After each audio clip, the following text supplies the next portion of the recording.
नमस्ते दोस्तों, स्वागत है आपका आपके अपने YouTube चैनल जीके विद कीर्ति वर्मा पर। तो फ्रेंड्स, हम सिंधु सभ्यता पढ़ रहे थे, यानी कि इंडो सिविलाइजेशन हम रीड कर रहे थे, जो कि हमारा हर एक एग्जाम के पॉइंट ऑफ व्यू से बहुत ज़रूरी टॉपिक रहने वाला है। तो उसका हमने एक पार्ट कर लिया था। तो उस पार्ट में हमने क्या क्या पढ़ा था? उस पार्ट में हमने एक तो पढ़ा था कि सिंधु सभ्यता कैसे प्रकाश में आई, कौन कौन से व्यक्ति आए जिन्होंने थोड़ा थोड़ा करके सिंधु सभ्यता को पूरी तरह से प्रकाश में लाने में अपना अपना योगदान दिया। उसके बाद हमने पढ़ा कि उसका टाइम पीरियड क्या रहा, फिर उसके मुख्य मुख्य स्थान क्या रहे, कि भाई इसका स्थान कौन कौन से थे, मुख्य मुख्य उनके खोजकर्ता कौन थे, उनसे हमें कौन कौन से पुरातात्विक साक्ष्य प्राप्त हुए हैं। तो हमें एक तो ध्यान रखना कि जो आपकी सिंधु सभ्यता थी वो क्या थी कि आद्य ऐतिहासिक सभ्यता थी। सिंधु सभ्यता कैसी सभ्यता थी? आद्य ऐतिहासिक सभ्यता थी। तो आज हम सिंधु सभ्यता का पार्ट 2 करेंगे। सिंधु सभ्यता का कौन सा पार्ट करेंगे? पार्ट 2 करेंगे। और पार्ट 2 में हम कौन कौन सी चीजें डिस्कस करेंगे वो देख लेते हैं एक बार। सिंधु सभ्यता, तो इसमें एक तो हम डिस्कस करेंगे इसकी नगरीय योजना, क्योंकि नगरीय योजना से सबसे ज्यादा क्वेश्चन इसके बनते हैं। एक पॉइंट तो हमें इसका डिस्कस करना है, नगरीय योजना। एक हम इसका करेंगे सामाजिक जीवन,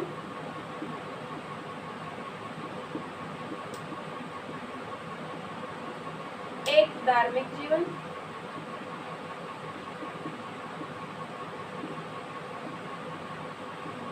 आर्थिक जीवन,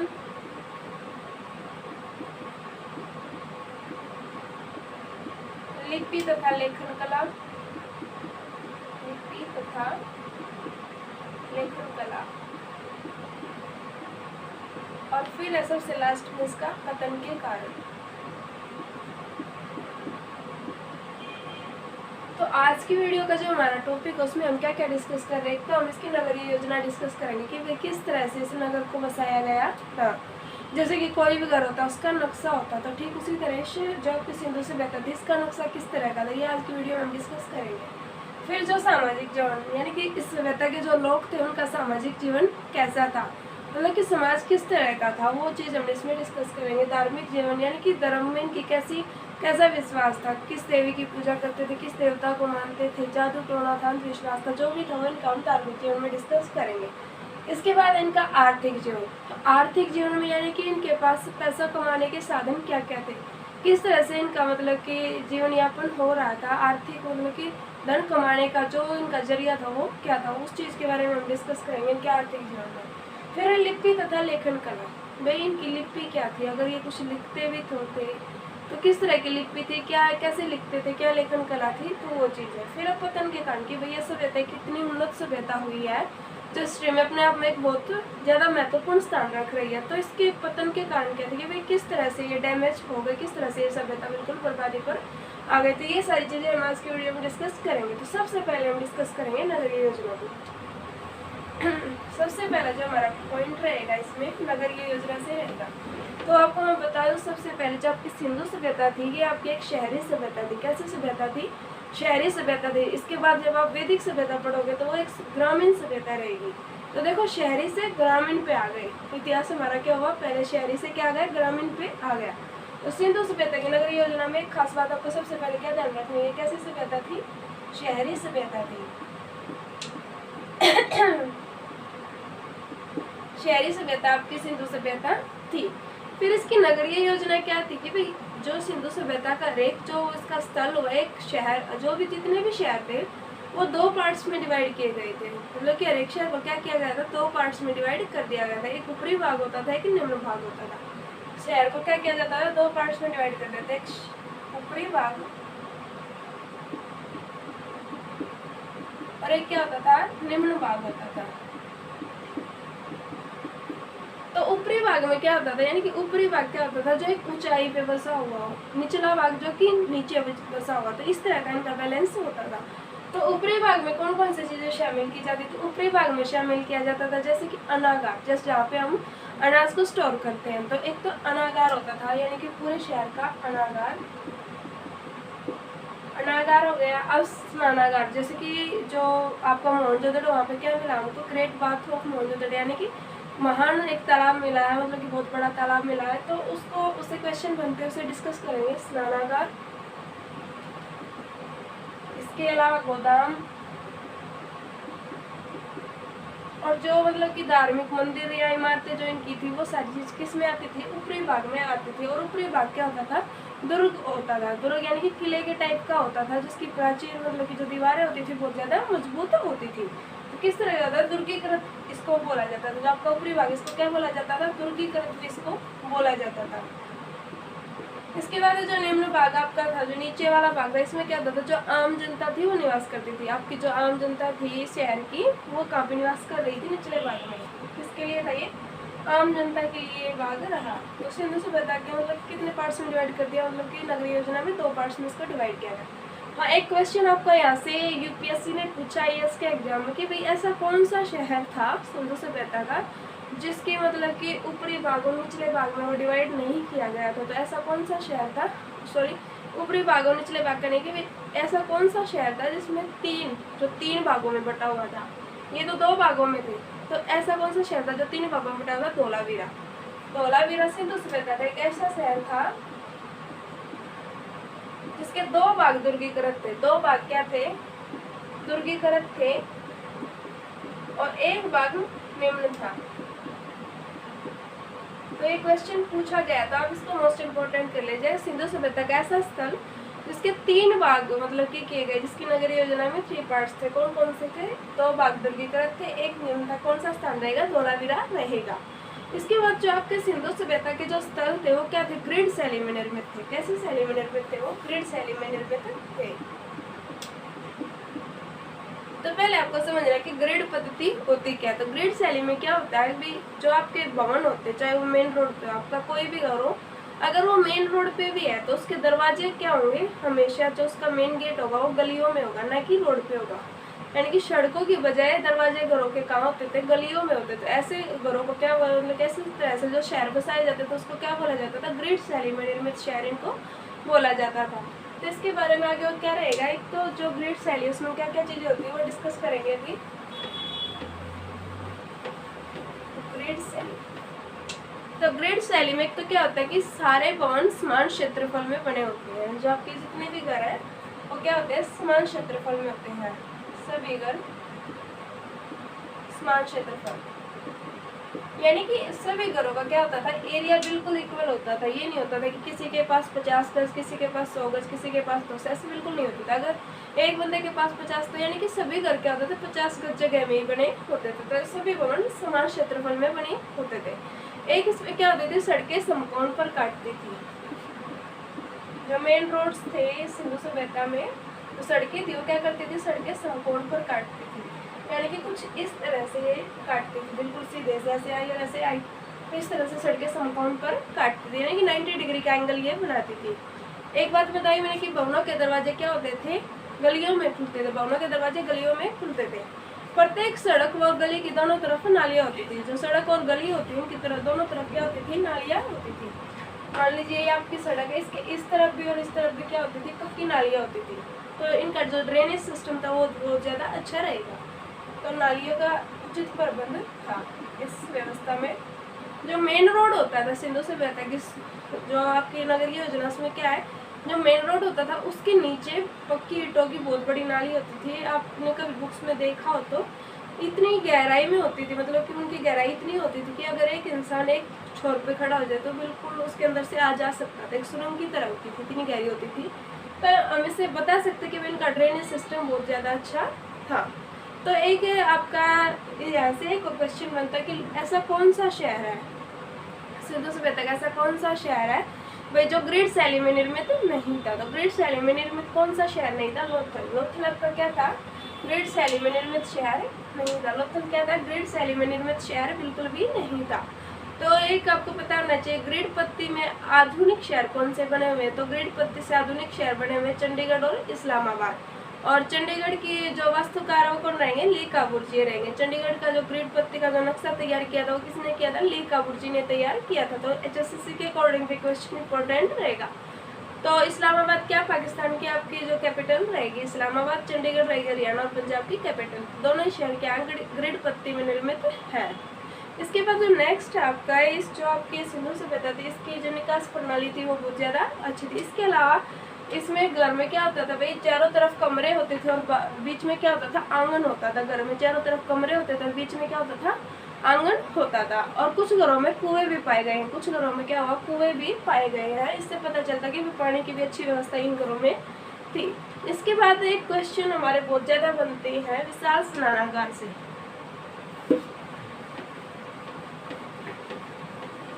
विशाल स्नानागार, तो भैया आपका विशाल स्नानागार सबसे पहला क्वेश्चन तो यही बन जाता है कि कहाँ स्थित है। तो कहाँ स्थित रहेगा, ये ग्रेट बाथ ऑफ मोहनजोदड़ो, तो क्या रहेगा, ये मोहनजोदड़ो में स्थित रहेगा। ग्रेट बाथ कहाँ स्थित रहेगा, मोहनजोदड़ो में स्थित रहेगा। तो इनकी लंबाई चौड़ाई ऊंचाई इसकी क्या रहेगी, इसकी लंबाई जो रहेगी, लेंथ इसकी रहेगी 11.88 मीटर। लेंथ क्या रहेगी, 11.88 मीटर इसकी लेंथ रहेगी। और जो इसकी चौड़ाई है वो रहेगी 7.01 मीटर। और जो इसकी ऊंचाई या फिर गहराई हम जिसको बोल सकते हैं, इसकी डीपनेस जिसको हम बोल सकते हैं, फिर हाइट जिसको बोल सकते हैं, वो क्या रहेगी, 4.32 मीटर रहेगी। तो जो आपका विशाल स्नानागार था, इसकी लंबाई क्या रहेगी, 11.88 मीटर, चौड़ाई रहेगी 7.01 मीटर और ऊंचाई रहेगी या फिर गहराई जो रहेगी आपकी 2.48 मीटर ये रहेगी।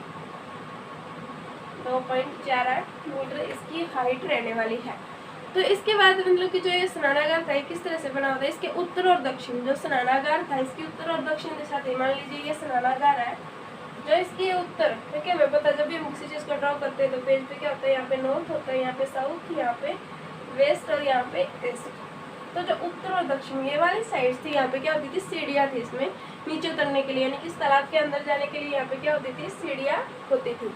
एक इसकी खासियत क्या थी, इसकी निकास प्रणाली बहुत अच्छी थी कि भाई अगर पानी गंदा हो गया, इसके अंदर क्या किया जाता था, इसको निकालने का उचित प्रबंध किया गया था। एक नाली का कनेक्शन कहाँ से होता था, मेन रोड के अंदर जो बीच में नालियाँ होती थी उससे कनेक्शन होता था, तो पानी को आसानी से निकाल दिया जाता था। एक ये जो आपका विशाल स्नानागार ये बना हुआ किस चीज से था, पक्की ईंटों से बना हुआ था। इससे बना हुआ था पक्की ईंटों व जिप्सम से। जिप्सम के गारा का यूज किया था किसमें, स्नानागार को बनाने के लिए पक्की ईंटों का प्रयोग किया था। मोहनजोदड़ो या फिर हड़प्पा सभ्यता की ईंटों का प्रयोग तो हमने देखा कि रेलवे लाइन बिछाते टाइम भी उनका यूज किया गया था, यानी कि ईंटों की क्वालिटी इनकी बहुत ज्यादा अच्छी रहेगी। इसके बाद इस स्नानागार का प्रयोग किस लिए किया जाता था भाई, अब सवाल उठता कि भाई स्नानागार यूज कैसे किया जाता था। तो इसका यूज किया जाता था धार्मिक अनुष्ठानों के लिए। भाई जैसे धार्मिक अनुष्ठान होते हैं बड़े, साल में 2 बार आते हैं बड़े बड़े, तो उसके लिए स्नानागार का यूज किया जाता रहा होगा। तो इसके आसपास क्या रहेगा, इसके आसपास एक बड़ा कुआं रहेगा।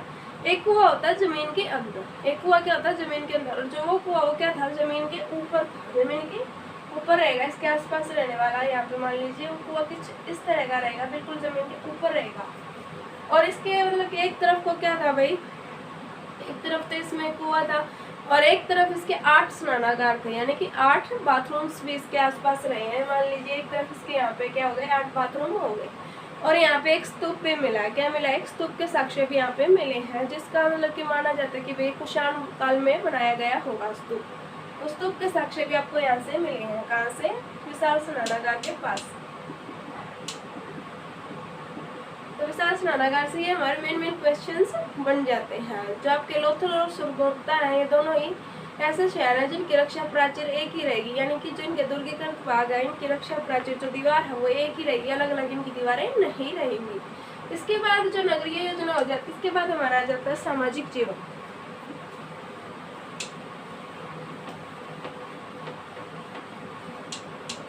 इसके बाद जो नेक्स्ट हमारा सिंधु सभ्यता में वो हमारा सामाजिक जीवन किस तरह का था। तो इनका सामाजिक जीवन था वो सुविधापूर्ण और ऐश्वर्यशाली जीवन इनका रहेगा। कैसा रहेगा, सुविधापूर्ण जीवन इनका रहेगा। किसका, जो सिंधु सभ्यता के लोग थे उनका जीवन कैसा रहेगा, सुविधापूर्ण जीवन इनका रहेगा। इनके जीवन में किसी चीज की कमी नहीं थी, एक अच्छा खासा जीवन ये व्यतीत कर रहे थे। इनकी व्यवस्था का जो सामाजिक व्यवस्था उसका मुख्य आधार क्या रहेगा, परिवार रहेगा। परिवार जो आपकी मुख्य इकाई रहेगी। सामाजिक व्यवस्था का मुख्य आधार क्या रहेगा, परिवार रहेगा। परिवार को क्या माना जाएगा, समाज की मुख्य इकाई माना गया है। एक इनके मूल से क्वेश्चन बनता है कि भाई ये कौन से मूल के प्राणी ये थे जो सिंधु सभ्यता के लोग हैं। तो ये भूमध्य सागरीय मूल से थे, कौन सी मूल से थे? भूमध्य सागरीय, फिर मेडिटेरियन भी इसको हम बोल सकते हैं, भूमध्य सागरीय मूल इनकी रहेगी।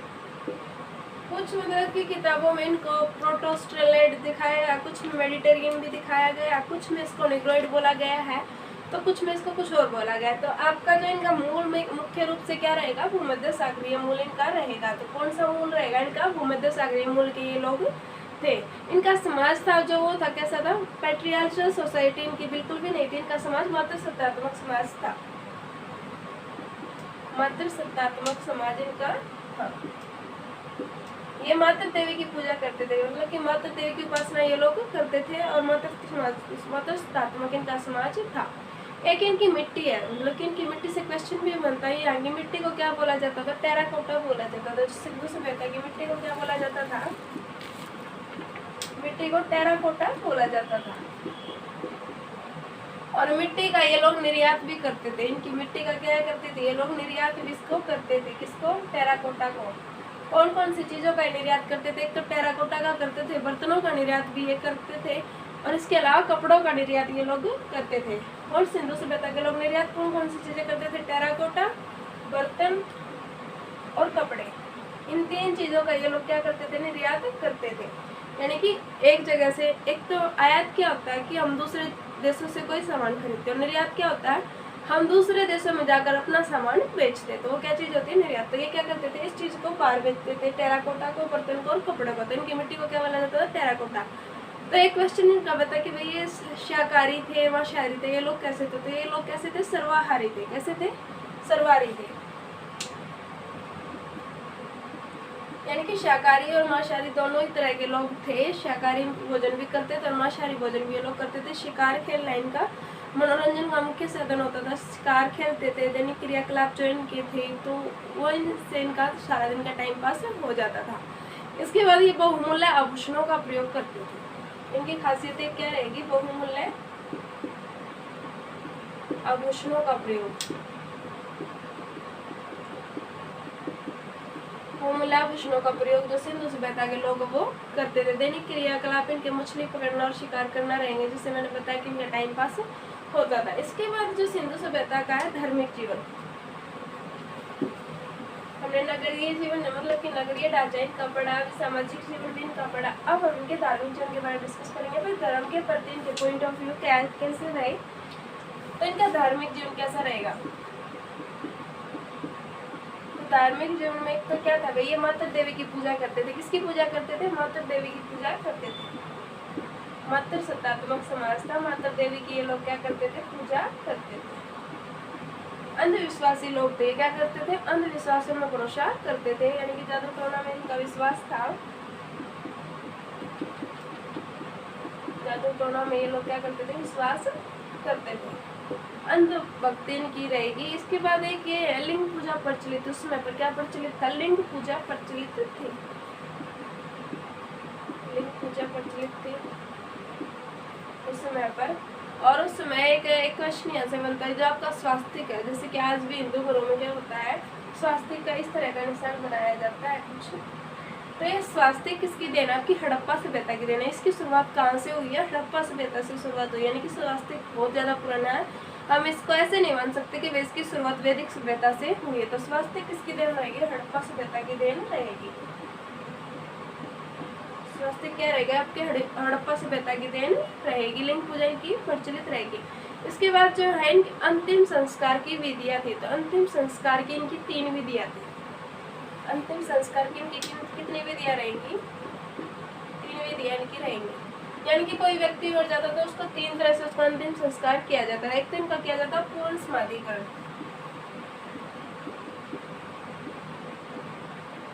एक तो पूर्ण समाधिकरण किया जाता है, और जो आपकी पूर्ण समाधिकरण वाली विधि है सबसे ज्यादा प्रचलित रहेगी। यानी कि बिल्कुल विधिवत तरीके से उसका दाह संस्कार किया जाए, फिर उसकी अस्थियों का प्रवाह किया जाए, तो ये सारी चीजें एक विधिवत तरीके से किया जाए तो उसको पूर्ण समाधिकरण बोला जाता है। तो ये सबसे ज्यादा प्रचलित इस समय के अंतिम संस्कार की विधि रहेगी। एक था आंशिक समाधिकरण, आंशिक समाधिकरण, और एक आपका दाह संस्कार, जो कि आज के टाइम पर भी हिंदू धर्म में किया जाता है, दाह संस्कार। तो ये इनकी 3 विधियां थी भाई अंतिम संस्कार करने की, पूर्ण समाधिकरण, आंशिक समाधिकरण और दाह संस्कार। तो पूर्ण समाधिकरण जो आपकी विधि थी, ये सबसे ज्यादा प्रचलित मानी जाती थी। और इसके बाद एक इनके यहाँ पे मिला है कि वे कुबड़ वाला बेल और श्रृंग युक्त पशु इनके पवित्र पशु माने जाते थे। तो कौन से पशुओं को सबसे ज्यादा पवित्र मानते थे? कुबड़ वाला बैल और श्रृंग युक्त पशु। श्रृंग यानी कि सींग हो जिसकी, श्रृंग युक्त पशु को क्या मानते थे? पवित्र मानते थे। कौन कौन से पशु इनके पवित्र रहेंगे? कुबड़ वाला बैल और श्रृंग युक्त पशु इनके क्या रहेंगे? बिल्कुल पवित्र पशुओं में इनको मानते थे। एक पशुपति शिव की आराधना करते हैं, क्योंकि इसके यहाँ से आते शिव की मूर्ति के साक्ष्य भी हमको मिले। तो किसकी आराधना करते थे? पशुपति शिव की भी ये लोग आराधना करते थे।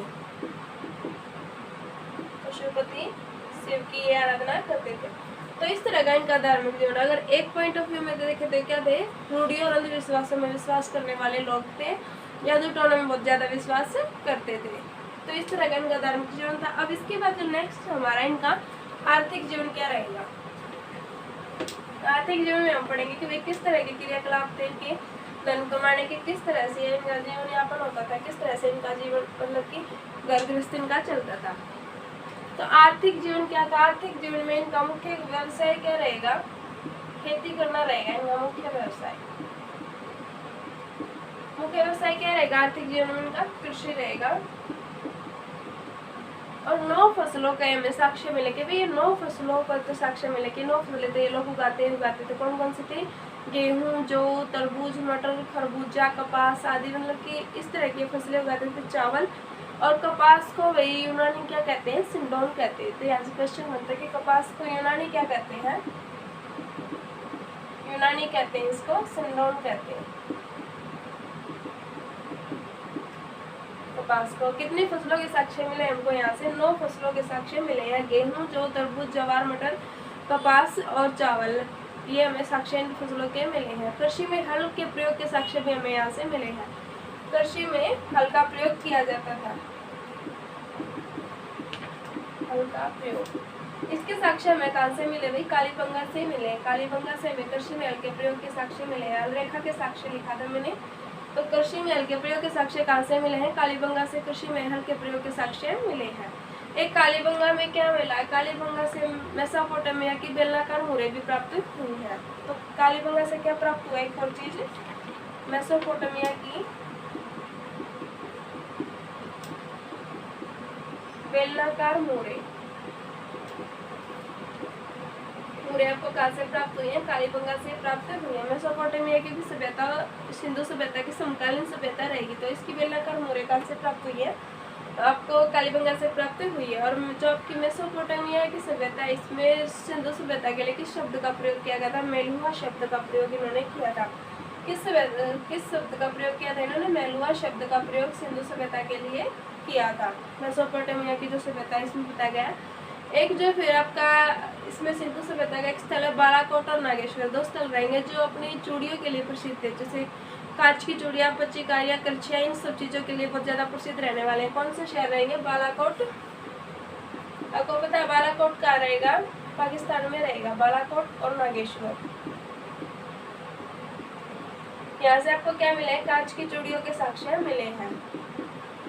कांच की चूड़ियाँ, पच्चीकारियाँ, करछियाँ, सब चीज़ों के साक्ष्य आपको कहाँ से मिले? बालाकोट और नागेश्वर से इनके साक्ष्य आपको मिले हैं। फिर एक शहर आता है आपका चनहुदड़ो। कौन सा शहर आएगा? चनहुदड़ो। जब मैंने चनहुदड़ो को पिछले वीडियो में करवाया था तब उसके बारे में बताया था। ये आपका सिंधु सभ्यता का सबसे छोटा स्थल माना जाता है। सिंधु सभ्यता का सबसे छोटा स्थल माना जाता है और सबसे ज्यादा महत्व ये स्थल रखता था। कौन सा? चनहुदड़ो। तो यहाँ से मतलब कि कितने हेक्टेयर में फैला था? सिर्फ 7 हेक्टेयर में। और पूरी सिंधु सभ्यता कितने हेक्टेयर में फैली हुई थी? 12,99,660 वर्ग किलोमीटर में आपकी पूरी सिंधु सभ्यता फैली हुई थी। तो ये जो चनहुदड़ो का सिर्फ 7 हेक्टेयर में शहर फैला हुआ था। और इस शहर में मतलब कि मणके बनाने के कारखाने के साक्ष्य में मिले। मणके बनाने के कारखाने के साक्ष्य में कहाँ से मिले हैं? चनहुदड़ो से ही मिले हैं। इससे मतलब कि यहाँ से पता लग रहा है कि भाई यहाँ के हरेक परिवार क्या था? मणके बनाने के काम में कार्यरत था। इसलिए इसको शिल्पकारों का शहर भी बोला जाता है। चित्रकूट को क्या बोला जाता है? शिल्पकारों का शहर इसको बोला जाता है। शिल्पकारों का शहर इसको बोला जाता है। इसके बाद जो नेक्स्ट है हमारा, अब हम पढ़ेंगे कि भाई कौन कौन सी वस्तुओं का ये लोग आयात करते थे। एक तो ये करते थे सोना। सोना का आयात ये कहाँ से करते थे? ईरान और अफगानिस्तान से सोना आयात करते थे। यानी कि सोना कहाँ से मंगवाया जाता था? ईरान और अफगानिस्तान से। अब देखना, जितनी भी चीजें ये आयात करेंगे ना उसमें अफगानिस्तान आपको जरूर मिलेगा। हालांकि एक आध ये ऐसी चीज होगी जहाँ पे आपको अफगानिस्तान नहीं मिलेगा, नहीं तो अफगानिस्तान भी मिलेगा और ईरान भी आपको मोस्टली में मिलेगा। इसके बाद जो आपका सोने के बाद चांदी है, चांदी भी आपको ईरान से मिलेगी और अफगानिस्तान से मिलेगी। और सोने में एक आपके ना भारत में भी खान रहेगी, कर्नाटक में। ये कर्नाटक से भी सोना आयात करते थे। कर्नाटक में गोलकुंडा की खान है। आपकी स्ट्रेटेजिक के अकॉर्डिंग भी क्वेश्चन रहेगा कि गोलकुंडा की खान क्या स्थित रहेगी? कर्नाटक में रहेगी। और कौन सी चीज़ की खान है? सोने की, जो कि अभी फिलहाल वो बिल्कुल खाली हो चुकी है। यानी कि भारत में अभी सोना बिल्कुल भी नहीं है। हम सारा सोना क्या करते हैं? आयात करते हैं। इसके बाद जो है तांबा, नेक्स्ट जो हमारी धातु रही है तांबा। तो ये तांबा का आयात करते थे। एक तो खेतड़ी, खेतड़ी का स्थित रहेगा राजस्थान में स्थित रहेगा, जो कि तांबे के लिए बहुत अच्छे से जाना जाता है। तांबा खेतड़ी से किया जाता था, ईरान से और अफगानिस्तान से तांबे का आयात किया जाता था। तो इसके बाद जो नेक्स्ट हमारा सीसा, सीसा कहाँ से किया जाता था? राजस्थान, ईरान, अफगानिस्तान। इसके अलावा भी हम बहुत सी चीज़ें आयात करते थे, जैसे कि गोमेद को महाराष्ट्र से करते थे, और लाजवर्धमणि है। इसके बाद टीन है, जो कि ईरान, अफगानिस्तान से, मेसोपोटामिया से मंगवाई जाती थी। तो ये जो चीज़ें थी ये थी हमारी, जो कि भाई जो सिंधु सभ्यता के लोग थे वो आयात करते, यानी कि दूसरी जगहों से अपनी जगह पे मंगवाते थे। इसके बाद कुंभकारों के भट्टों के अवशेष भी हमको मिले। सिंधु सभ्यता में कुंभकारों के भट्टों के अवशेष हमें मिले, यानी कि कुंभकारों के भट्टे के अवशेष कहाँ से मिले? यहाँ से क्वेश्चन बनता है हमारा।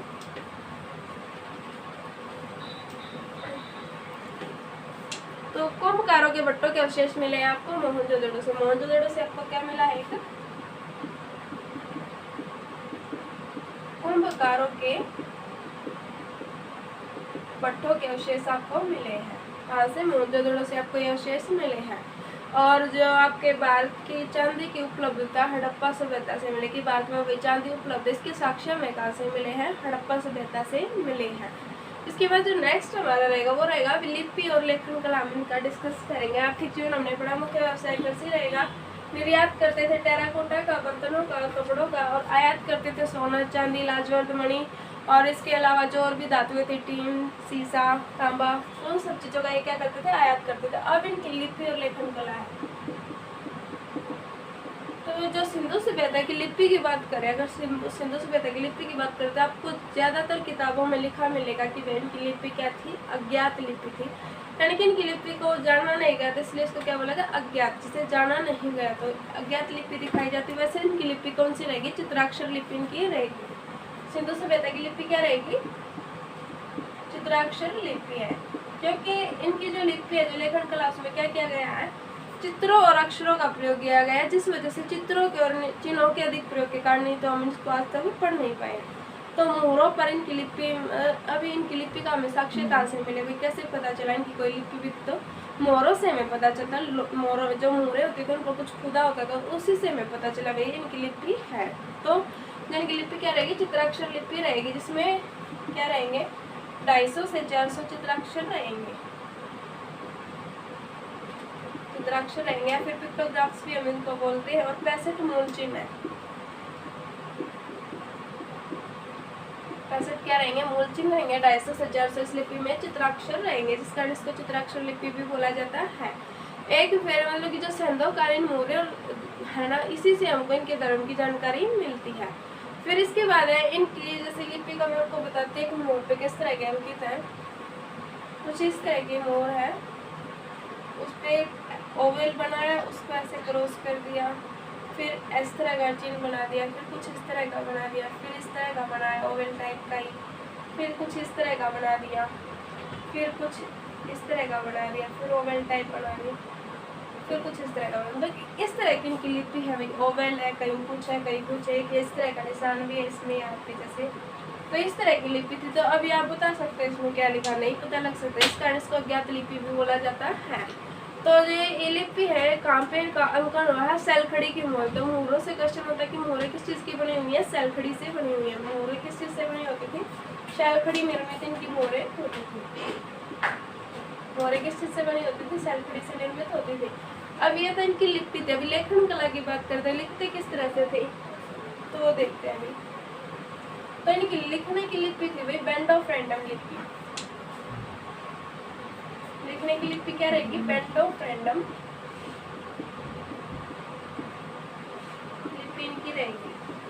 तो इसमें क्या होता है, हम जब लिखते हैं तो हम किस तरह से लिखते हैं, हम इधर से लिखते हैं, बाई से दाई तरफ लिखते हैं। हम पेज पे लिखना स्टार्ट करते हैं, यहाँ से लिखना शुरू करेंगे वहां तक पहुंच जाएंगे। लेकिन ये लोग क्या करते थे, दाएं से बाएं लिखते थे, यानी कि उल्टे चलते थे, यहाँ से स्टार्ट करेंगे और यहाँ तक पहुंच जाएंगे। तो इनका लिखना किस तरह का था, दाएं से बाएं थे। तो बेंड ऑफ रैंडम लिपि क्या होती है, दाएं से बाएं लिखने वाली लिपि क्या होती है आपकी, बेंड ऑफ रैंडम लिपि होती है। तो उस लिपि का प्रयोग ये लोग करते थे। तो इनकी लिपि में एक क्वेश्चन आता है कि सबसे ज्यादा प्रचलित अक्षर कौन सा रहेगा। तो प्रचलित अक्षर रहेगा इनका यू, अंग्रेजी का अक्षर यू इनकी लिपि का प्रचलित अक्षर रहेगा। और चिन्ह, प्रचलित चिन्ह इनका रहेगा आपका मछली का। प्रचलित चिन्ह कौन सा रहेगा, मछली रहेगा। प्रचलित अक्षर कौन सा रहेगा, यू रहेगा। इसका सबसे पुराना नमूना में कब प्राप्त हुआ, 1853 में प्राप्त हुआ। इनकी लिपि का सबसे पुराना नमूना कब प्राप्त हुआ था, 1853 में प्राप्त हुआ। और 1923 का जब साल आया तब तक इनकी जो पूरी लिपि क्या हो गई थी, प्रकाश में आ चुकी थी। पूरी लिपि का हमें पता लग चुका था कब तक, 1923 में। और पहला नमूना कब मिला, 1853 में हमें इनकी लिपि का पहला नमूना मिला। तो अब इसके बाद जो हमारा लास्ट पॉइंट बचता है सिंधु सभ्यता से, वो है इनके पतन के कारण कि भाई क्या बात हुई जिस कारण ये इतनी विकसित सभ्यता रही है, इतनी फली फूली है, तो ये बिल्कुल पतन के कारण पर आ गई। तो वो अभी हम डिस्कस करेंगे। तो इसके पतन के कारण अलग अलग विद्वानों ने अलग अलग माने। पतन होना यानी कि एक तरह से बिल्कुल डैमेज हो जाना, बिल्कुल खत्म हो जाना। तो सबसे पहले कौन सी शताब्दी या फिर कौन से ईसा पूर्व में डैमेज होने के बेस के साक्ष्य मिले हैं, पतन के कारण के साक्ष्य मतलब कि तो ये 1800 ईसा पूर्व के करीब समाप्त हो गई थी सभ्यता। क्या हुई थी, 1800 ईसा पूर्व के करीब क्या हुए थे, पतन इसका हो गया था। तो क्या हुआ था, हमें माना है 2350 से 1750 तक की तो हम इसको मानते हैं, तो ठीक वही आगे बढ़ जाते 1800 ईसा पूर्व तक के इसके साक्ष्य में मिले हैं। तो इसके कारण अलग अलग रहेंगे। एक तो जैसे कि जलवायु परिवर्तन इसका कारण माना जाता है। जलवायु परिवर्तन एक विद्वान ने माना भाई इसका कारण क्या रहेगा, जलवायु परिवर्तन रहेगा, जो ये सभ्यता खत्म हो गई। और एक किसने माना था, ओरेलस्टाइन ने इस बात को माना। ओरेलस्टाइन का क्या कहना था कि भाई जलवायु में परिवर्तन हुआ, या तो जलवायु बहुत ज्यादा गर्म हो गई या जलवायु बहुत ज्यादा ठंडी हो गई, जिस कारण से ये सभ्यता बिल्कुल ही पतन के कारण तक पहुंच गई। किसका मानना रहेगा, ओरेलस्टाइन का ये मानना रहेगा। इसके बाद एक व्यक्ति आया KUR कैनेडी, जिसने इसका माना कि भाई महामारी के कारण इस सभ्यता का पतन हुआ है। महामारी रीजन किसने माना, KUR कैनेडी। इस व्यक्ति ने क्या माना कि भाई महामारी हुई है, जिसके जैसे कि आज कोरोना महामारी फैली है, तो उस समय भी कोई महामारी फैली होगी जिससे बहुत सारी जनता मर गई होगी, जिस कारण इस सभ्यता का पतन हो गया। एक बंदा आया फेयर सर्विस, जिसने माना कि भाई पारिस्थितिक संतुलन के कारण, पारिस्थितिक संतुलन इसका रीजन रहा है पतन का। किसके अनुसार रहा है, फेयर सर्विस ने ऐसा माना, फेयर सर्विस कि भाई जो पारिस्थितिक संतुलन है वो बिगड़ गया होगा, जिसके कारण ये जो आपकी फलती फूलती सभ्यता रहेगी सिंधु सभ्यता, ये पतन के कारण तक पहुंच गई। एक व्यक्ति MR सानी ने इसको मैंने जल प्लावन के कारण भी कुछ ने माना। आर्यों का आक्रमण हुआ, जैसे हीलर हुआ, स्टुअर्ट हुआ, कि भाई ये जो सभ्यता है आर्यों के आक्रमण के कारण भी पतन पर पहुंच गई। तो आर्यों का आक्रमण किसने माना यहाँ पे,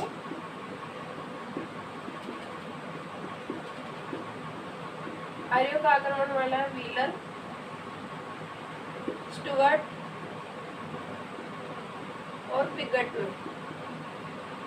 माना कि भाई आर्यों का आक्रमण हुआ जिस कारण से सभ्यता विकसित मतलब इसका विनाश हो गया। तो सबसे ज्यादा मेन रीजन क्या माना जाता है, एक तो जल प्लावन यानी कि बाढ़ को माना जाता है कि भाई बाढ़ आई, क्योंकि ये सभ्यता क्या थी, नदियों के किनारे फली फूली थी, बाढ़ें आती रहती थी, जिस कारण क्या होता है एक बाग ऊंचा बनाया गया था जिसे दुर्गीकृत बाग भी हम बोलते हैं। तो बाढ़ भी इसका कारण रही होगी कि बाढ़ आती रही होगी जिस कारण से सभ्यता का विनाश हो गया। एक आर्यों का आक्रमण भी माना जाता है क्योंकि हमें पता 1500 ईसा पूर्व के करीब आर्यों के साक्ष्य भी हमें मिलते कि आर्य भारत में आ चुके थे। तो आर्यों के आक्रमण को भी माना जाता है कि भाई आर्यों ने आक्रमण किया और इस सभ्यता का विनाश हो गया। तो ये मतलब कि मेन रीजन्स थे जो माने जाते हैं। तो एक आपकी बुक्स रहेंगी तो इनसे क्वेश्चन हमारे बनते हैं जो इस सभ्यता से रिलेट करती है, जिन्होंने मतलब कि इस सभ्यता को खोजा, इसका सर्वे किया, उन्होंने अपने जो एक्सपीरियंस रहे सभ्यता के दौरान उनकी सर्वे के दौरान उनको लिखा है। तो कौन कौन सी बुक रहेंगी, एक तो रहेंगी M.R. राव की the story of Indian archaeology. कौन कौन सी बुक रहने वाली है, M.R. राव की the story of Indian archaeology. तो यहाँ से आपका क्वेश्चन बन सकता है कि the story of Indian archaeology के राइटर कौन रहेंगे, M.R. राव इसके राइटर रहेंगे। एक व्यक्ति आएंगे I.E.M. व्हीलर। कौन से रहेंगे, I.E.M. व्हीलर, वो 1944 में director general of archaeological department India के रह चुके हैं। तो उनकी बुक रहेगी my archaeological mission to India and Pakistan. किसकी बुक रहेगी ये आपकी, ये रहेगी I.E.M. व्हीलर की बुक रहेगी, I.E.M.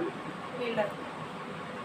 इनकी बुक क्या रहेगी, my archaeological mission to India and Pakistan.